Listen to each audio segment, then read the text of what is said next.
1 2 3 4 5 6 7 8 9 10 11ปั้น2 เท่าปั้นซีนหมูแห้งเนาะตอนปั้นสมขี่ป้ากันบัดนี้ทุกคนเลยใกล้สิแล้วเลยแหละใกล้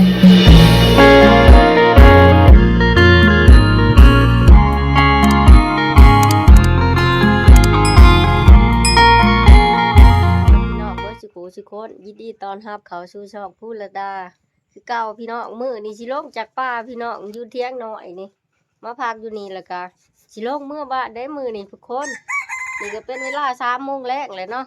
สิป้าเบาเฮียก็บ่สัญญาไว้เที่ยงเราบ่ลงนี่เบาเฮียบ่เมื่อเนาะนี่มื้อจะสิเมื่ออีกประมาณ2 วัน3 วันแล้วว่าแต่ว่าอยู่หากินก่อนอยู่หากินแต่ว่าเช้าด้านนี่สิลงเมื่อก่อนกับพวกทีมงานพอเนาะทีมงานพวกพ่อถาเท่าไรก็สิลงเมื่อบ้านนะทุกคนนะสิเดินทางนี่ก็หลายชั่วโมงนะไปพร้อมแล้วเนาะบ้านนี้เอาพร้อมไปให้บ่เฮียงปลูกฮะยังเรืออยู่น้ำบ่เฮียงตายบ่อยู่เสือสิลงเมื่อบ้านเอาไปใช่ว่ากินน่ะนอนแล้วงึงโลดป้าบ่ย่าอยู่เที่ยงหน่อยกับบ่เฮียงแล้วซุ่มเฮาสิลงเมื่อนี่เสบียงอาหารเต็มรถเลยเมื่อจะชิฮอดบ้านจากมุกนะคำมืดเลยไปเบิ่งน้ำการพี่น้องการเดินทางนี่ทุกยากลำบากสำไรเดินทางกับบ้านเอารถไฟอยู่ประมาณนี้ของทักคนเนาะพวกพ่อแล้วยางไปหลัดนะทุกคนได้กับขี่รถไฟยางมาไว้นะมือนี้ลงจากบ้านเนาะ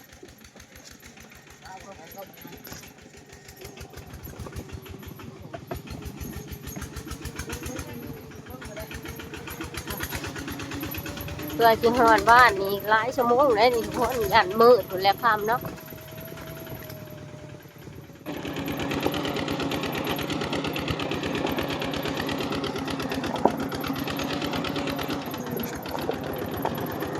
เขานี่ยังนี่พ่อใหญ่บ่นี่พ่อใหญ่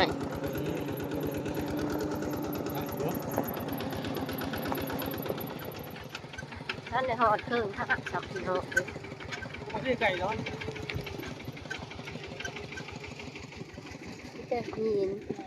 มืดอะไรกับร่างหอดทางลงบ่ท่านได้ลงสับเนาะ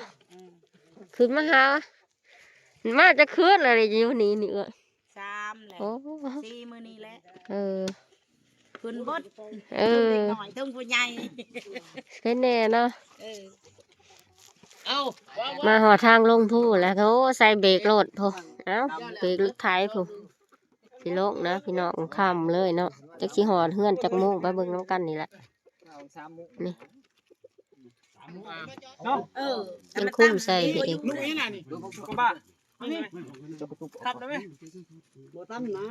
กำลังสีลงโพสมมติจนคำจนเหมือนนะจากสีหอดบานจากมุ้งอีกตอนนี้มาหอดเตียงเป็นทีมหัวนั่นทุกคนนี่จะเอาเครื่องเอาของเอาป้าเอาชีนหมูนี่ขึ้นไปปั้นผูดกันเนาะฮะก็หอดเที่ยงตอนนี้ก็เป็นเวลา8 โมงไปเลยแหละนะกำลังหอดเที่ยงนะทุกคนนี่เอาขึ้นมาละคนกำลังคนขึ้นมาจะให้พ่อเราจัดการแบ่งผูดนี่นะเพื่อสิได้นอนมื้อนี้ก็เด้ออีกนี่นี่มีแต่ปลาแห้งเบิด1 2 3ท่อนี่4นี่มีแต่ปลาแห้งเนาะซุ้มนี่ซีนหมูปลาได้ในกระสอบนี่มีแต่ซีนหมู1 สอบ 2 สอบ 3 สอบนะทุกคนแล้วสิจัดการแบ่งพูดเลยให้พอแล้วเห็ดนี่แล้วคนมานี่ขี่ป้าชมขี่ป้ากับ3 ถังโมแมนตัวนี้ป้าดิบถัง 1แล้วก็ชมขี่ป้า2 ถังเนาะนะฮะกระหอดเทียงนี่กูไปอ่อนกันไหมกระชอบก็จะใส่ไหมนี่ไปนะเคยกระไรบอก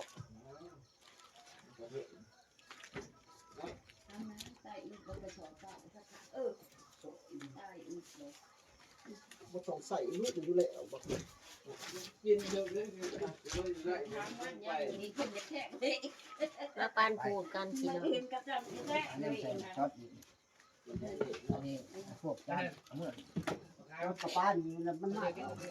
ไปพอนับเป็นผู้ แต่แช่แต่เซน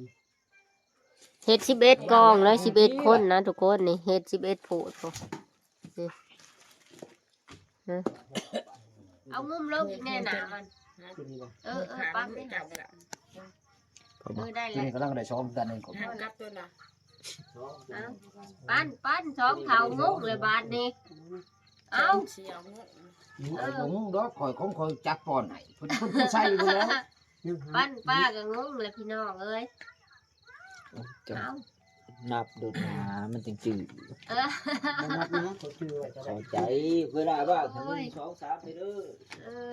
มันจึงจืด เสื่อมนี่อันนี้ ว่ามันครบ11แล้วบ่ เช็ดตัวนั้นยายบ่ได้ยัก ได้แล้วนะราชการละสิ ยังซีนหมูอีกบัดนี้ เท่าเอ็ด 1 2 3 4 5 6 7 8 9 10 11กองเลยนะนี่ทุกคนนี่นี่ปลา ชื่อว่าอะไรครับ เอ้า เท่าเอ็ด